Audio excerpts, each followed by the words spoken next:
Olá pessoal, sejam bem-vindos a mais um vídeo. Eu sou o Kim e o assunto de hoje é sobre comprimento focal, ou também conhecido como distância focal.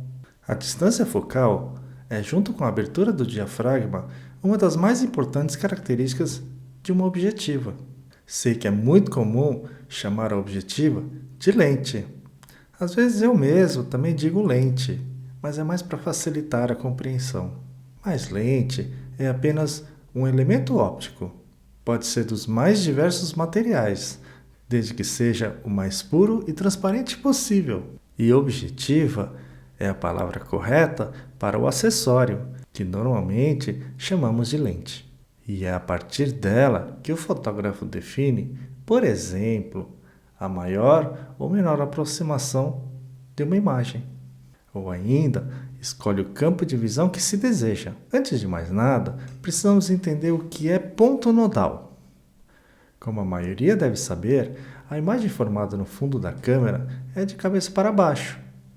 Em um experimento de câmera escura, nota-se que a imagem formada é sempre de cabeça para baixo. No momento que os raios de luz cruzam ao passar por um pequeno orifício ou ao atravessar uma lente no seu ponto focal. Este ponto de inversão é dado o nome de ponto nodal ou de centro óptico. A distância focal de uma objetiva é determinada a partir deste ponto nodal até o ponto de foco, ou seja, é a distância em milímetros entre o foco de convergência da luz até o sensor de captura da imagem, onde a imagem será projetada. Quanto maior for a distância focal, menor será o ângulo de visão da imagem e maior será a aproximação dos objetos focalizados, devido ao crop realizado. Mas esse número é aproximado. Se você tentar medir com uma régua, haverá uma pequena diferença. Mas por que isso acontece? Bom, repare que a sua objetiva é redonda e a luz projetada também é redonda. Mas o sensor lá no fundo da câmera é quadrado ou retangular. E essa luz precisa cobrir toda essa área, o que na prática ocorre uma perda por compensação, mas matematicamente será muito próximo. As objetivas recebem classificações como grande angular, anormal e teleobjetiva, ou às vezes chamada apenas de tele. E em algumas objetivas pode ser do tipo macro, mas isso não tem a relação com a classificação da objetiva. Uma lente macro pode ser normal ou mesmo uma tele. Então, o que são objetivas normais? De maneira geral, considera-se uma objetiva como normal uma que possua a distância focal praticamente igual à diagonal do quadrado ou do retângulo da área do sensor de captura. No caso de um quadrado full frame padrão de 24 por 36 mm, temos o número de 43,2 mm. Para tornar o número mais bonitinho, arredonda-se para 50 mm. E o ângulo de visão desta objetiva é cerca de 50 graus. Algumas marcas usam outros números como 45 ou até 55 mm.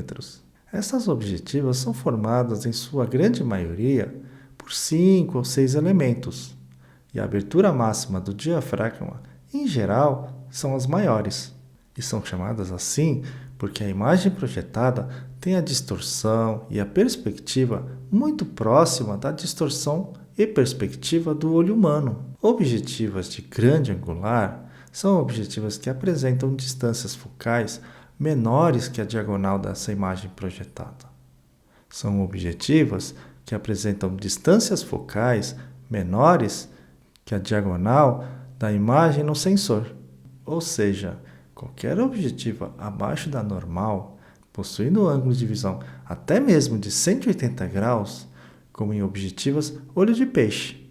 Uma característica desse tipo de objetiva é a tendência de causar distorções dos planos, ter a sensação de esticamento, onde objetos ou pessoas que estejam mais próximos a elas passem a sensação de serem maiores que outros objetos ou pessoas mais distantes.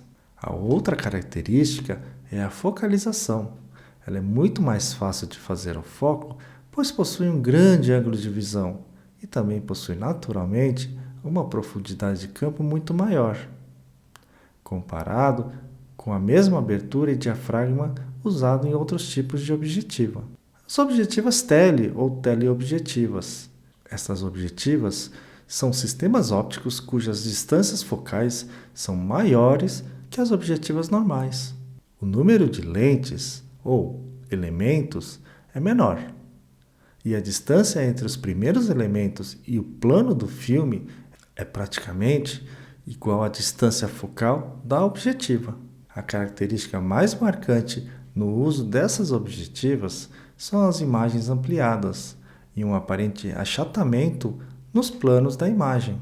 Isso porque elas são produzidas para observar ou fotografar objetos a grandes distâncias.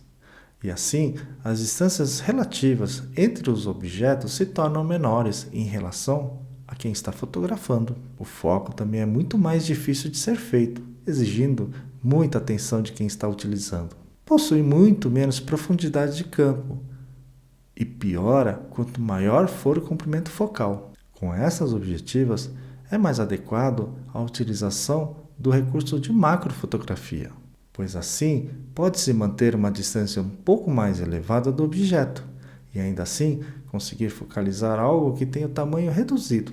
É considerado macro objetivas que conseguem fotografar ampliações de proporção acima de 1:1.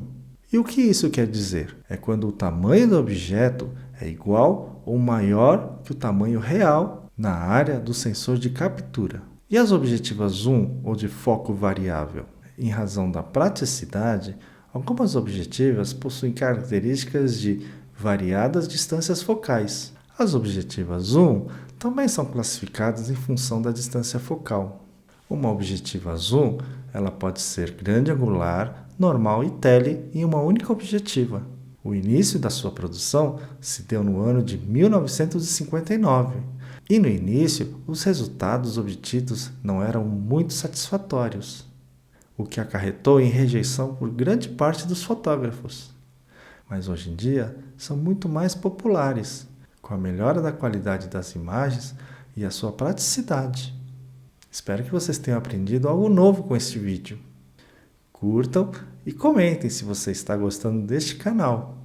Deixa seu like e segue a gente por aqui. Se você ainda tem alguma pergunta sobre este vídeo, pode me fazer nos comentários ou entrar em contato pelos meios que estão na descrição. Lembrando que toda sexta-feira, ao meio-dia, tem vídeo novo no canal. Aqui no finalzinho, eu vou deixar a sugestão de mais 2 vídeos. Obrigado por nos assistir a mais este vídeo. Eu fico por aqui. Um grande abraço e até o próximo vídeo.